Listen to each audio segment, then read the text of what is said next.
When the session starts, lawmakers take center stage, but behind the scenes they have hundreds of people to help them govern. So we wanted to know, how much support does it take to run state government, and does Alaska fall in line with the rest of the country? Turns out the answer is a resounding no. Over the years, the number of legislative staff has grown. In 1970, lawmakers had 276 staff members.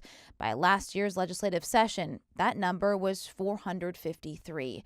That's according to the National Conference of State Legislators and the Alaska Legislators' Human Resources Manager. Alaska has almost 7 staffers per 10,000 Alaskans, the highest in the country by a wide margin. The number 2 state has just 4 staffers for every 10,000 people there, and Alaska has more than 3 times the staff of the number 4 state. The state with the smallest number of staff? Ohio, with less than half a staffer per 10,000 people. By sheer numbers, Alaska, with a population of about 740,000, has about the same number of staffers as Ohio, except Ohio has more than 12 times the population. Alaska has 1 legislative staffer for 1,439 Alaskans. Ohio, 1 for every 24,000 people there. But let's compare by similar population. North Dakota has about the same number of people as Alaska, but we have a lot more staff, more than 300 more. That's 4 times the staff North Dakota lawmakers have. We contacted the state's legislative council to ask how the numbers break out. The legal division director told us that North Dakota has 141 lawmakers that share 2 to 4 staff members during session. In Alaska, 60 lawmakers share 178 staffers. That's a lot. Yeah, it is a lot. The ability to work is unique amongst legislators.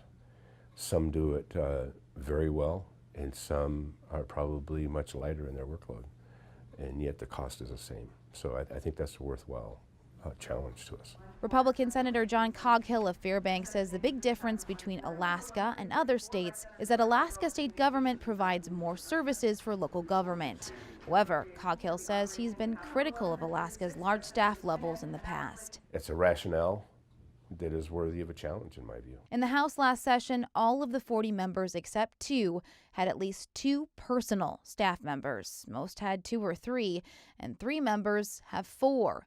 In the Senate last session, most of the 20 members had 3 personal staffers, 6 have 4, and 2 have 6. Now that doesn't include floor staff, the press office, Senate and House majority, records, secretary's office, or legislative ethics, lounge staff, and chief clerk's office, which all those members share. Alaska's lawmakers must have more staff because they represent more people, right?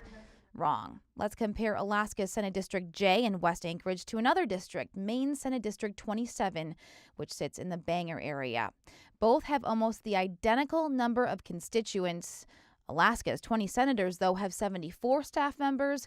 Maine's 34 senators share 12 staff members. Most of these legislators are sharing staff members, yet here you guys all have like 3 or 4 staff members. Do you need that many?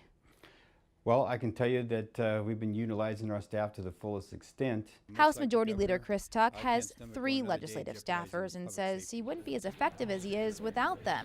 However, the Democrat says there could be changes coming. Alaska is facing some fiscal times right now, and there's going to be cuts going everywhere. And as you'll see, over the last few years, we have been reducing staff, and we'll probably be reducing staff again this year. At the Capitol, Emily Carlson, KTVA 11 News.